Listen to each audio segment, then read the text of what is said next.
Oi, pessoal, tudo bem? Welcome to Intermediate Portuguese, the only podcast that truly helps you tell your story in Portuguese the way you do in a native language. This is Ellie, and after listening to this episode, you'll understand the difference between ter e haver when you talk about existence. It's a very common topic for the intermediate level, and if you have this question, I have the answer.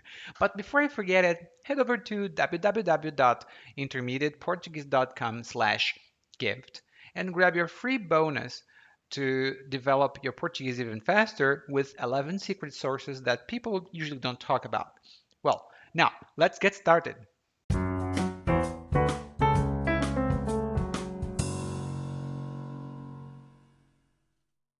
No podcast de hoje, nós temos um pequeno ponto gramatical. É a diferença entre ter, haver e existir em português. Provavelmente você já viu alguma frase do tipo: tem muitas pessoas nesse lugar, tem muitos problemas, ou tem muitas dificuldades. Tem. A gente fala muito tem aqui no Brasil, não é? Mas você sabia que dá para usar outras palavras? Provavelmente você sabe. E agora a gente vai ver os exemplos. A primeira coisa que nós temos aqui, a primeira frase é: no Brasil existem muitos rios. No Brasil existem muitos rios. E você pode perceber, existem no plural. Muitos rios existem. Isso significa que estamos falando da existência de muitos rios. Você também pode dizer: no Brasil tem muitos rios, ou no Brasil há muitos rios. Do mesmo jeito, nós falamos: há muitas pessoas na sala, tem muitas pessoas na sala e existem muitas pessoas na sala. A primeira observação é que haver é um verbo mais comum no português escrito. No português falado, não é tão comum, a não ser em situações formais. Em situações formais, você pode usar haver tranquilamente. Em situações informais, o verbo ter é mais comum. Há muitas pessoas na sala, tem muitas pessoas na sala. E aqui você observa o segundo ponto importante. Esse verbo, quando significa existir, nunca muda de forma para o plural. Ele é sempre há, ou no passado, houve. Por exemplo, houve um problema ontem. Houve um problema ontem. Teve um problema ontem. Houve um problema ontem. Nunca vai para o plural quando significa existir. Mas o verbo existir, esse sim, ele é conjugado. Existiram ou existiam muitas pessoas na sala. Havia ou houve muitas pessoas na sala. Essas frases que eu estou utilizando vão estar na descrição do podcast. Então, você pode ler todas elas. Como eu disse antes, o verbo ter, quando significa existir, ele é mais comum no português falado e ele não muda de forma, do mesmo jeito do verbo haver. Ou seja, eu posso dizer: no passado teve muitas guerras, ou teve muitas guerras no passado, e houve muitas guerras no passado.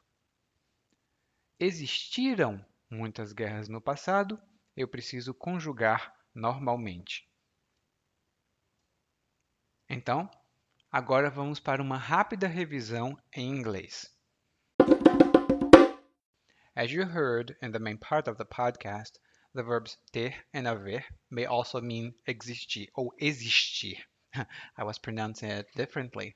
Existir is the right pronunciation, not existir. Um, the thing here is that those verbs can be conjugated when they are personal or impersonal. When they are personal, it means that someone does the action. Eu tenho problemas, I have problems. Você tem problemas, you have problems too. And ele havia dito, he had said. Eles haviam dito, they had said. This sounds a little bit more formal. So, this is personal because someone is doing the action. But when we talk about existence, existence is um, passive. Nobody does it. It's impersonal. It just exists. So when we use the verb to exist, it is conjugated normally. So you have existiam muitas pessoas. Many people existed somewhere. And existia uma pessoa. There was, or only one person existed. Of course, this translation sounds a little bit off because that's a direct translation from Portuguese. So pay attention. But those are the verbs ter e haver when they are conjugated, or actually when they are used with the meaning of existir, to exist. They don't change. They are always used in the third person singular. That's why we have the sentences há muitas pessoas na sala, tem muitas pessoas na sala, and it's the third person singular, not plural, as you would expect with pessoas. Existem muitas pessoas na sala, that's the right one because the verb existir needs to be conjugated. And another point that you have to pay attention to is that the verb ter is much more informal and haver is way, way formal. That's why when you watch some news programs or something like that, when people want to talk about, oh, there were problems, they would say houve problemas. A very common mistake that Brazilians make, and that you might make as well, is they conjugate the verb haver according to the person or according to the number of things you're talking about. One of the sentences that we've looked at is houveram muitos problemas no passado. This is wrong. Houveram. It shouldn't be conjugated like that. It should be houve muitos problemas no passado because even though it's the third person plural, it has to be conjugated as third person singular. So now you know the difference. That's basically the whole thing. If you have any questions about that, you can always refer back to my website and send me a message, or you can talk to me directly, sending me a voice message here. And speaking of messages, I have one for you. You just listened to Intermediate Portuguese, the only podcast that truly helps you tell your story in Portuguese the way you do in your native language. I hope that this helped you. And if you want to find out the secrets to learn Portuguese even faster, head over to www.portuguesewitheli.com/gift. There, you'll find over 10 secret sources and techniques to improve your Portuguese even faster, spending very little. Thank you for listening and hope to see you soon. Até a próxima. Tchau.